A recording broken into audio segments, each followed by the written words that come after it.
very gritty. Just like, if you listen to his, after match press conference, it is what it is, and it's wrestling and stuff happens, and he's just kept his composure and stayed in good position. He's tough. Obviously, he's a competitor. But it was a pretty nasty cut on his eye there. We didn't see it in live time, and then you go back and look at it. It was pretty good contact, but he's a tough kid. Was that forehead to forehead, or? No, I think he caught a knee. A knee? Yeah, it was kind of part of the reversal, but it kind of came down on his eye, and then I couldn't see it because his hair is so long. Yeah. And then when the trainer pulled his hair up, you could see his eyebrow was hanging down over his eye, and it was split open. Did he take some stitches after? He did, yeah, he did. He had stitches and stitched back up. Yep.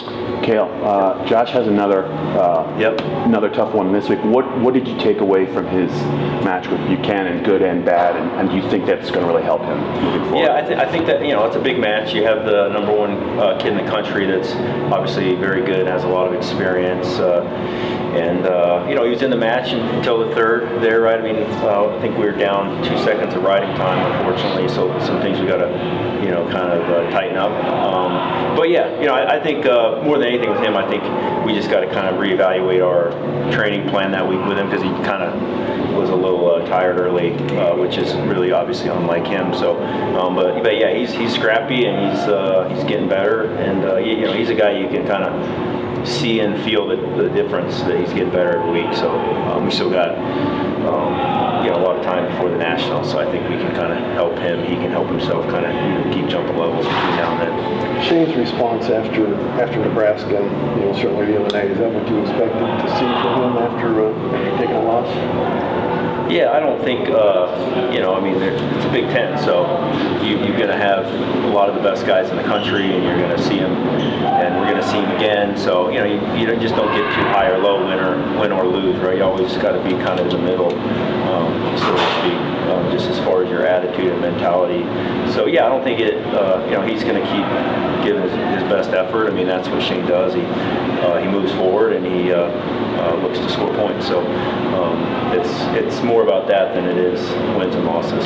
Kind of adding on to that, Luke was able to bounce back with a tech fall after his first loss. Yeah. How important is it for a young guy like him to not dwell on a first loss, for him, first loss in quite some time, and be able to bounce back with a big win? Yeah, I mean, he's a winner. That's what he does. I mean, and it's not something that anyone needs to talk about or think about. I mean, he's competitive. I think if anything, losses just are an opportunity for us to learn and grow. And sometimes it's just to kind of remind us to loosen up, that we're just playing a game here, and it's more about going out there and just kind of being the best we can be, and focusing more on that than trying to worrying about winning or losing. But yeah, I mean, Luke's he's solid as they get, and nothing's it's going to hurt him. It's just going to motivate him and inspire him. Not that he needs that, because he's very consistent. So he's not a guy that you get too concerned about. He's going to keep getting better every week. Coach, generally speaking about recruiting, what are your thoughts on how Penn State has positioned itself to attract the top prospects year in and year out? I think we like where we're at. We like and love the kids we have in the program, and the kids we have coming into the program. I think, obviously our greatest recruiting tool is just, we're going to help you get to the top of the mountain, and whatever that means to you. You're going to reach your highest levels, and to us, obviously, it's about kind of helping you and preparing you with a certain lifestyle and mentality and approach that's going to benefit you for the rest of your life. I mean, that's what we want. We want to create, kids that go out there and make a difference in the world and do what they want to do, whatever that might be. It might be the sport of wrestling. It might be outside of the sport of wrestling, but that's what we've been blessed to be able to do, and that's our greatest recruiting pitch is just kind of let you see what we're doing. It's not like, hey, what are we going to do? It's like, this is what we are doing. So that makes it a lot easier. I hope I'm not misinterpreting what was said in the past, but have there been any tweets too? Because when we talk about the recruiting trail and saying that we want to approach prospects a little sooner, a little quicker, have there been any tweets to the point of contact between the prospect contacting Penn State about interest and Penn State contacting the prospect? I think for us it's just like when you're coaching, you're kind of meeting kids where they want to be met, and you're on their timeline. I mean, we don't put pressure on kids, and it's just recruiting is like a long-term relationship, right? It's like a marriage. You want it to be kind of a two-way street. Otherwise, it's just not a good long-term plan. So we're not aggressive recruiters. We just want kids. I think kids know when they come in here, we're going to go to work for them and know how to work hard for them. But everyone's looking at different things, and different things are important to them. And so we're going to keep attracting the kids that are attracted to what we have and what the culture of this program is, and we're confident that it's going to set them up in their lifetime and their life to do what they want to do, and that's our goal. Has NIL changed that picture and what you just said of like you're attracting kids that want to be here, and how's that changed over your time, I guess? Yeah, I mean, everything continues to change, and I think when kids are in our program, we're going to do our best to take care of them. We're not going to get anybody because of NIL money. That just goes against what we believe, and we're always going to be a little slow to change. We're not very worldly as far as how we approach things as a staff, as a program. It's more about, again, we want our kids to be happy, and we want them to be able to kind of do what they want to do for the rest of their lives, and obviously be at their best in those big moments.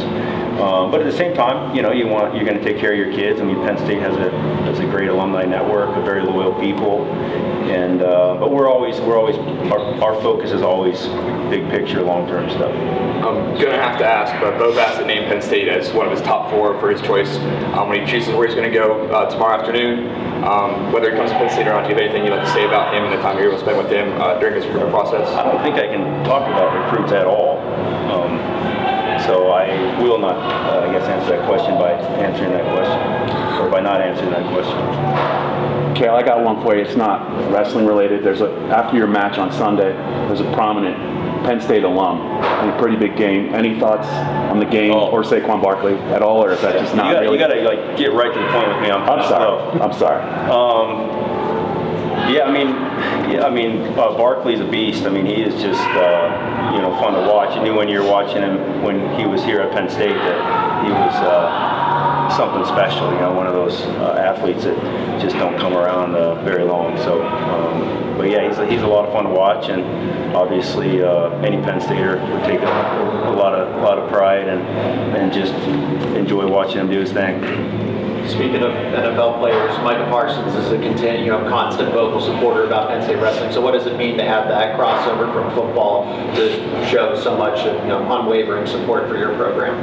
Yeah, I mean, we love Micah. He's been a great supporter, and it means a lot. Obviously, he's been to matches in the past. He's been at some duels. He came out to the Olympic trials, and when he was in school, he was the guy that was trying to get Coach Franklin, to let him come over here and wrestle, and which obviously didn't really make a lot of sense, but he is who he is, so you kind of entertain those things and play with it, I think, and just more for fun. But yeah, we appreciate that.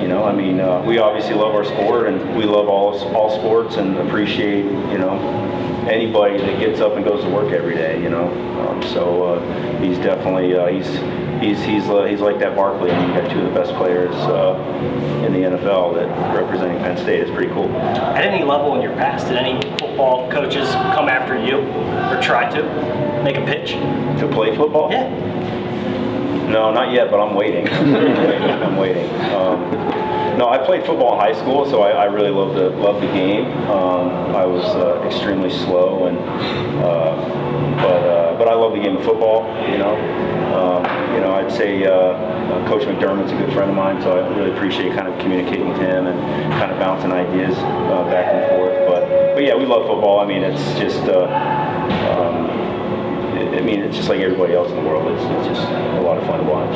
It's your first double duel weekend. Do you expect, it's safe to expect a similar effort than what you had Friday, moving forward? Yeah, I think so. I think, it's unusual, as we talked about throughout the year, just the scheduling where we had Friday, and now we have the Friday, Sunday. But I think these weekends are really good training for the national tournament and the conference, where you have a multiple day, tournament. So we look at it all as training, and obviously, Michigan's, one of the top programs in the country, have been forever. So we're looking forward to that match, another match in the Jordan Center, and then being able to kind of turn around and wrestle Maryland, who's wrestling really well. I mean, they've done a really good job there, and they're very competitive. Not having as many of those double duel weekends on the schedule as maybe 5 years ago or so, Yeah. does that change anything in how you prepare for March, like you just mentioned?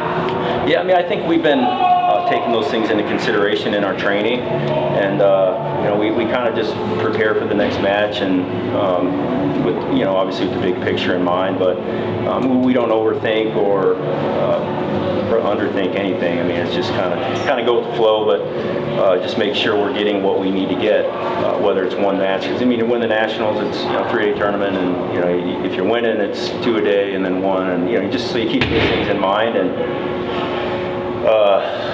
It's in there, but yeah, I think we make those small adjustments, but I think our guys are in great shape as we keep seeing, and they're competitors, so whatever changes in the schedule, they'll be good to go. Do you think Braden's going to be available to go this weekend at all? He might be. I'm not 100% sure on that. I mean, that's something we'll decide as we get a little closer to the match, but it wouldn't surprise me if he's ready to roll. I mean, he could be ready to roll, real soon, or we might kind of let him relax a little bit longer. I mean, we're fortunate to have, other guys that kind of step in there and can make up for having somebody out of the lineup, and we got guys that are, itching to wrestle. So, but yeah, I don't know the answer to that right now. I mean, we'll find out later in the week. All right, thank you. Thank